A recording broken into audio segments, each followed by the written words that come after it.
Saya menjelaskan materi. Saya memperkenalkan diri. Perkenalkan, nama saya Ada Irma Tafuli. NIM saya 2122511011. Kelas A, program studi pendidikan sosiologi.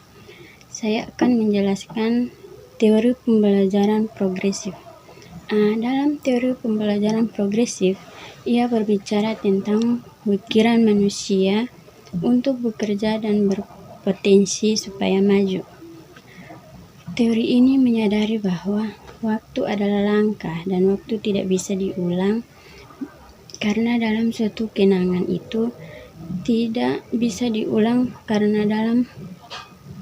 maka dari situ kita perlu memakai waktu itu dengan sebaik-baiknya.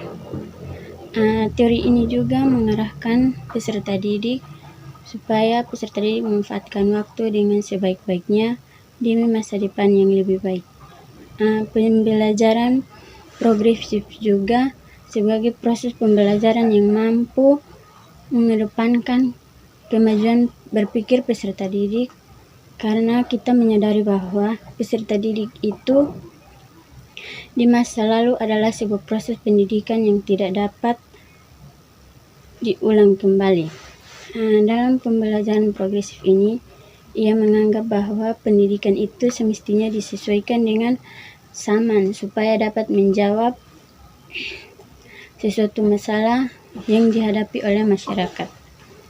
Dalam teori pembelajaran, ia tidak berusaha untuk menjawab persoalan pembelajaran di masa lalu,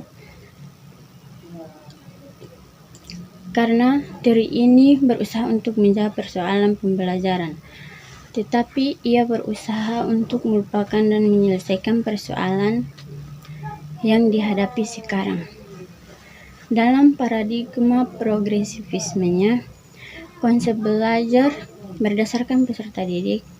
Oleh karena itu, peserta didik dipandang sebagai makhluk yang mempunyai keistimewaan dibandingkan dengan makhluk lainnya, karena peserta didik mampu mempunyai akal dan kecerdasan.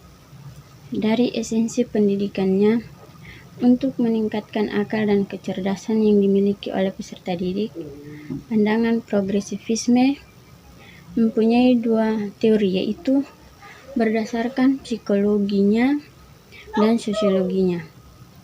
Untuk psikologinya, ia menganggap bahwa peserta didik itu dipengaruhi dan ditentukan oleh aliran behaviorisme dan pragmatisme. Sedangkan teori sosiologinya, ia memandang bahwa guru itu wajib mengetahui kemampuannya, minat dan daya yang wajib mengetahui kemampuan untuk memiliki setiap peserta didik yang dibandingkan. Bagi Dewi, ia menyatakan bahwa para guru dan murid harus diabadikan pada kehidupan sosial supaya mempunyai sesuatu yang unik. Sebagai seorang guru yang progresif, secara aktif ia merangsang perkembangan dengan cara menyajikan masalah atau konflik yang dihadapi oleh seorang guru dalam kelas, seperti yang mendidik peserta didik yang ada dalam proses pembelajaran, sehingga dapat diselesaikan namun tetap bersifat asli. Di dalam pembelajaran teori progresivisme juga, peserta didik memperoleh pengalaman pendidikan supaya peserta didik mampu menyelesaikan apa yang diberikan oleh seorang pendidik. Dalam pendidikan itu juga, seorang guru melihat moralitas sebagai tolak ukur dalam perubahan perilaku peserta didik terhadap kehidupan yang ada dalam sebuah kelas. Seperti guru tidak dapat membedakan kebudayaan yang ada dalam kelas, seperti ras, agama, suku, dan guru juga dapat membiarkan anak berkembang secara alami, karena sebenarnya mereka tidak menghendaki sanksi sosial dan moral serta sanksi agama, karena sikap positif alamiah peserta didik akan terungkap dengan sendirinya. Pendapat ini kemudian dibenarkan karena doktrin modal pembuatan peserta didik menjadi moral. Sehingga apabila meruntuhkan ajaran moral, peserta didik juga harus mampu menerima apa yang diberikan oleh guru. Sebagai guru yang progresif juga, ia harus mampu memahami apa yang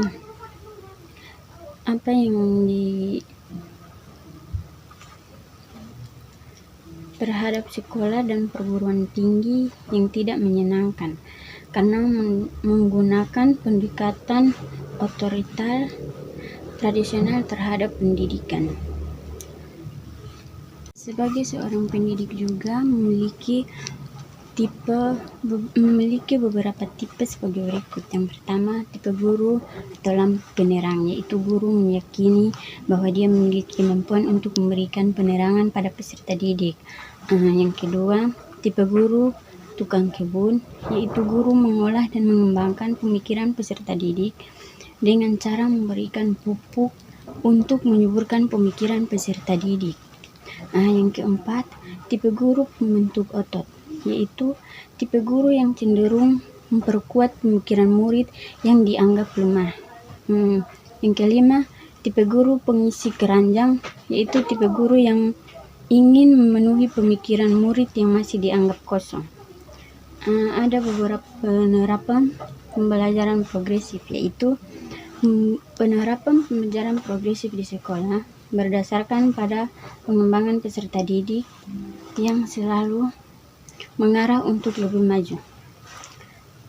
Seorang pendidik mengarahkan peserta didik untuk lebih maju supaya ia dapat memahami lingkungan sosial dan sebagainya terjadi saat ia mampu determinasi untuk melahirkan peradaban yang besar dalam peserta didik di sekolah dan lingkungan masyarakat.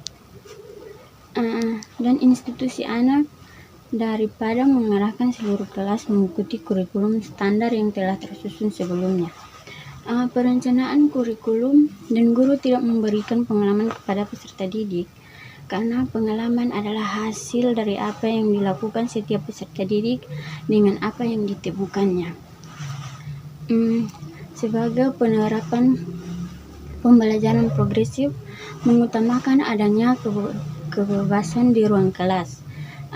Pembelajaran progresif juga dapat menghilangkan hambatan dalam proses belajar atau distoris perkembangan watak atau membangun budaya kebebasan dan mendorong metode permainan sebagai cara bagi peserta didik untuk mengungkapkan naluri hidup.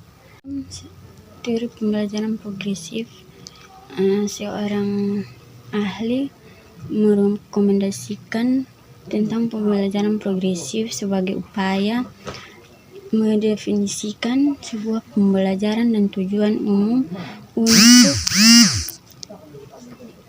proses pembentukan impuls atau proses peserta didik belajar untuk mengenal dirinya sendiri.